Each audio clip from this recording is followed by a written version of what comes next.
నమస్తే. ఇన్నాళ్ళు నన్ను సపోర్ట్ చేస్తూ, ఎంకరేజ్ చేస్తూ మీ ప్రేమని నాకు అందిస్తున్న ప్రతి ఒక్కరికి కృతజ్ఞతలు.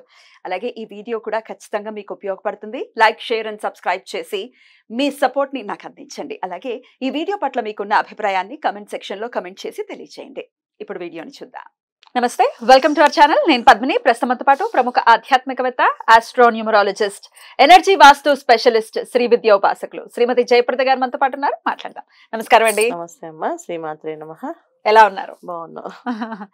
ఏ వారంలో పుట్టిన వాళ్ళు ఎలా ఉంటారు అనేది చాలా అద్భుతంగా వివరిస్తూ ఉన్నారు. మరి సోమవారం నాడు పుట్టిన వాళ్ళు ఎలా ఉంటారండి?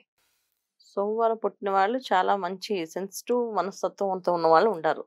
చాలా మంచి పిల్లలు, మంచి వాళ్ళే. కాకపోతే వీళ్ళని అర్థం చేసుకోవడం చాలా కష్టం.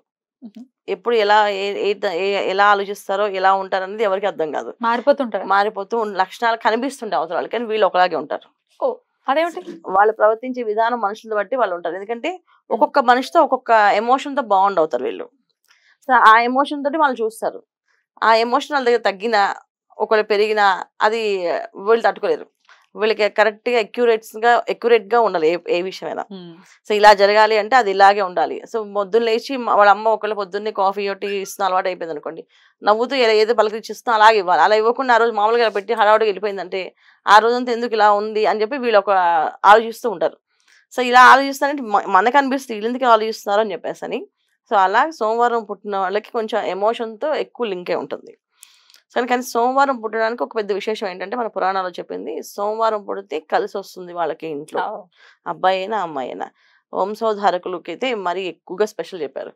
ఆ ఇల్లుని నిలబెడతాడని, ఆ ఇంటికి పేరు తెస్తాడని, ఆ ఇంటికి మంచి వెలుగు వస్తుందని. ఈ సోమవారం పుట్టిన అబ్బాయి, సోమవారం ఎవరైనా ఫస్ట్ బాబు పుడితే వీళ్ళకి ఒక అబ్బాయి పుడితే పూర్వము అబ్బాయి కనుక పుడితే కనుక ఇంకా ఆ వంశానికి అన్నిటికీ ఇంకా అబ్బాయి సూపర్ పేరు తెచ్చిస్తాడని, సూపర్ స్టార్ అవుతారని ఇవి పురాణాల్లో చెప్పారు. బ్యూటిఫుల్. కానీ ఈ రోజుల్లో మనం అవి చెక్ చేస్తూ ఉంటే ఏమైందంటే సెన్సిటివ్ మనస్తత్వం ఉండడం, సైలెంట్ గా ఉండడం, వాళ్ళు అనుకుని ఏదో అనుకుని చేస్తూ ఉండడము, ఎక్కువ మందితో కలవకపోవడము, ఎక్కువ మందితో మాట్లాడకపోవడము. తర్వాత చాలా మంది ఇన్నోసెంట్ గానే ఉంటారు. చాలా కొంతమంది చాలా ఎక్కువగా మాట్లాడతారు, అసలు ఆపవన్నా ఆపరు.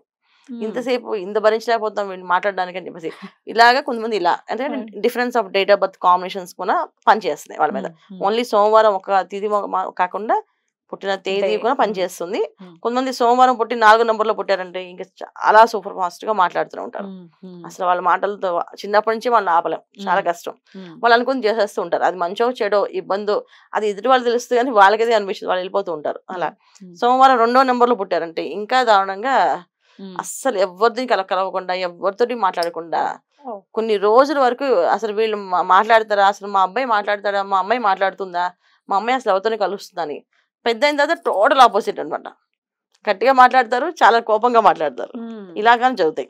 సో అంటే కాంబినేషన్స్ ఆఫ్ సోమవారం మళ్ళీ 2, 4, 5 ఇలా పుడితే ఈ కాంబినేషన్స్ పనిచేస్తున్నాయి వీళ్ళ మీద. అందువల్ల అక్యూరెన్స్ గా మనకి ఇలా జరుగుతుందని చెప్పడానికి లేదు. సోమవారం అయితే మన పురాణాలు చెప్పిందంటే చాలా మంచి వాళ్ళు, సౌమ్యుడు, చక్కగా మాట్లాడతాడు, అందరినీ కలుపుకుంటారు, బాగా ఎమోషనల్ గా అందరితో కలిసి ఉంటారు, ప్రతి ఒక్కరితో కలిసి ఉండడం అనేది ఇష్టపడతారు. అంటే ఎవరైనా కొంతమంది దూరంగా ఉండాలనుకుంటే వీళ్ళని అందరితో కలిసి ఉందాం, అందరినీ కలుపుకుందాం అనే లక్షణం ఎక్కువగా ఉంటుంది.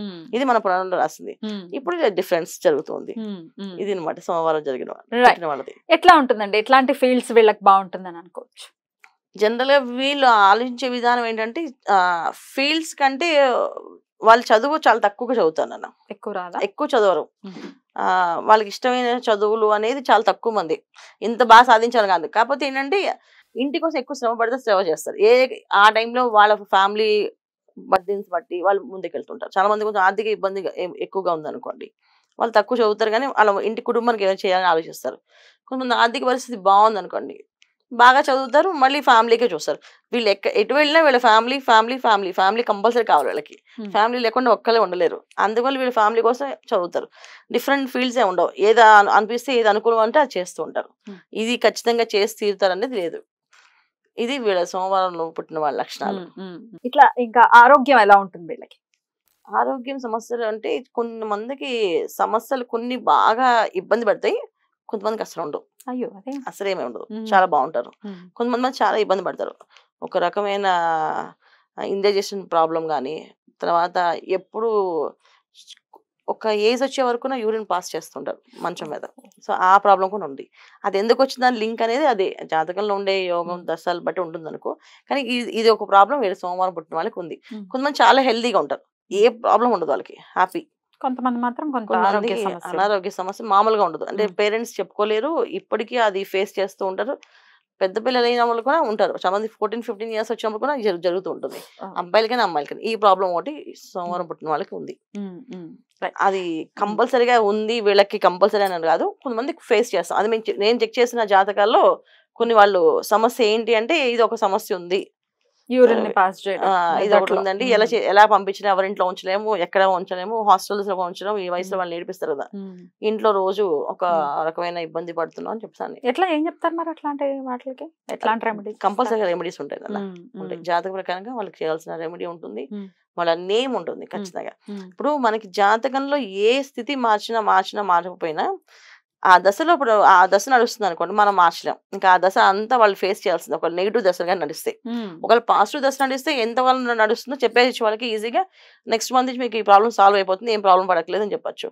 కానీ అది ఒక ఇయర్స్ ఉందనుకో ఆ దశ మాత్రం ఖచ్చితంగా వీళ్ళు ప్రాబ్లం ఫేస్ చేయాలి.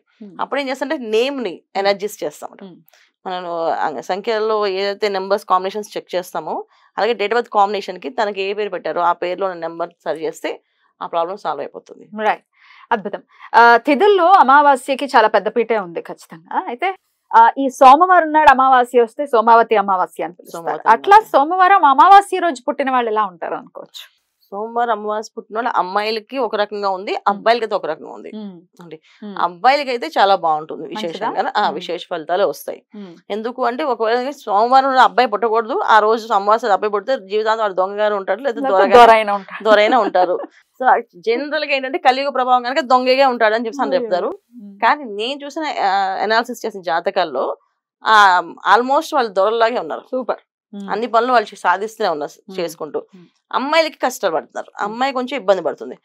కరెక్ట్ అయిన హస్బెండ్ రావట్లేదు, అంటే మంచి హస్బెండ్ రావడం రాకపోవడము, రెండు మళ్ళీ చేసుకుంటే మళ్ళీ హెరాస్మెంట్ చేసే హస్బెండ్ రావడం, ఇలాంటి ప్రాబ్లమ్స్ అమ్మాయిలు ఒక్కరు ఫేస్ చేస్తారు. కానీ మిగతా అన్ని విషయాలు బాగానే, మళ్ళీ వాళ్ళు టాప్ ర్యాంకర్స్, చదువు బాగుంటుంది, ఎడ్యుకేషన్ లో వాళ్ళు అసలు మామూలుగా ఉండదు, వాళ్ళ ఎడ్యుకేషన్ కానీ వాళ్ళ లెవెల్స్ కానీ బాగుంటాయి. కానీ లైఫ్ మాత్రం స్పాయిల్ ఉంటుంది కొంచెం. అంటే ఏదైనా ఆడపిల్లకి ఎంత ఎగిరినా కావాల్సింది మళ్ళీ భూమి మీద భార్యాభర్తల మధ్యన సమస్య లేకుండా ఉండాలి కదా. సో ఈ సమస్య అనేది ఎక్కువగా సోమవారం అమావాస్య ఆడపిల్ల పుట్టిన రోజున జరుగుతుంది. అందరికి కాదు, కొంతమందికి ఉంటుంది. రైట్, ఇక వీళ్ళకి కలిసి వచ్చేటటువంటి రోజులు ఖచ్చితంగా సోమవారం రోజు పుట్టిన వాళ్ళకి కలిసి వచ్చే రోజులు అంటే బాగా కలిసి వచ్చేది ఆదివారం. వీళ్ళకి ఆదివారం బ్రహ్మాండం కలిసి వస్తుంది. తర్వాత మళ్ళీ వీళ్ళకి గురువారం బ్రహ్మాండంగా ఉంటుంది. వీళ్ళకి కలిసి రాని రోజులు ఎక్కువనే. మంగళవారం ఇబ్బంది పడతారు, చాలా ఇబ్బంది పడతారు. శనివారం ఇంకొంచెం ఇబ్బంది వీళ్ళకి. సో శనివారం పాటు ఏ ముఖ్యమైన పనులకి అస్సలు శనివారం పాటు వెళ్ళకూడదు వీళ్ళు. మంగళవారం ఏ పనికి వెళ్ళకూడదు, షాపింగ్ పని అస్సలు చేయకూడదు వీళ్ళకి. అదన్నీ నెగిటివ్ ఆపోజిట్ లో వస్తాయి వీళ్ళకి. ఏది కొందాం అనుకుంటే దానికి ఆపోజిట్ లో వస్తాయి. సో అందుకే వీళ్ళు ఎప్పుడైనా చేయాలంటే గురువారం ఆదివారం, ఇది చాలా బాగుంటుంది వీళ్ళకి. రైట్, మరి వీళ్ళకి సాఫీగా వెళ్ళాలి వీళ్ళ మండే పుట్టిన వాళ్ళకి అని అనుకుంటే ఏదైనా రెమెడీస్ ఉన్నాయా చేసుకోవడానికి? తప్పకుండా. రెమెడీ అంటే చాలా సింపుల్ రెమెడీ, కానీ చాలా చక్కగా జాగ్రత్తగా చేయాలి వీళ్ళు. ఏంటి అంటే సోమవారం పుట్టిన అబ్బాయి అయినా అమ్మాయి అయినా తల్లికి పాద నమస్కారం చేసి బయటికి వెళ్ళాలి వీళ్ళు. వెళ్తే డెఫినెట్ గా వీళ్ళకి అన్ని పనులు విజయవంతం. తల్లిని ఒక మాట కూడా అనకూడదు, తోలు ఆడకూడదు, ఇబ్బంది పెట్టకూడదు. తల్లిని మా అమ్మాయి కదా, మా ఇష్టం లేమని అనుకుంటాను.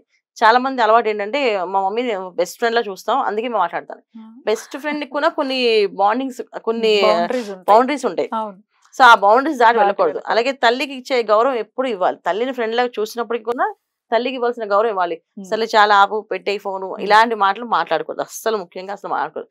సరే అమ్మా, అలాగే అమ్మా, ఓకే అమ్మా అని చెప్పడం అలవాటు చేసుకుంటే వీళ్ళకి బాగా కలిసి వస్తుంది. బ్యూటిఫుల్, చాలా సింపుల్ రెమెడీ కానీ పవర్ఫుల్ రెమెడీ, చాలా పవర్ఫుల్, డెఫినెట్లీ బాగా పనిచేస్తుంది. డెఫినెట్లీ తల్లిని గౌరవించాలి అనేది చెప్తున్నారు. బ్యూటిఫుల్ అండి, చాలా బ్యూటిఫుల్ గా ఎక్స్ప్లెయిన్ చేశారు. మరి ఇక మంగళవారం పుట్టిన వాళ్ళు ఎలా ఉంటారు అనేది నెక్స్ట్ ఎపిసోడ్ లో చూద్దాం. థ్యాంక్ యూ అండి. నమస్తే. నమస్తే అమ్మా. శ్రీమాత్రే నమః.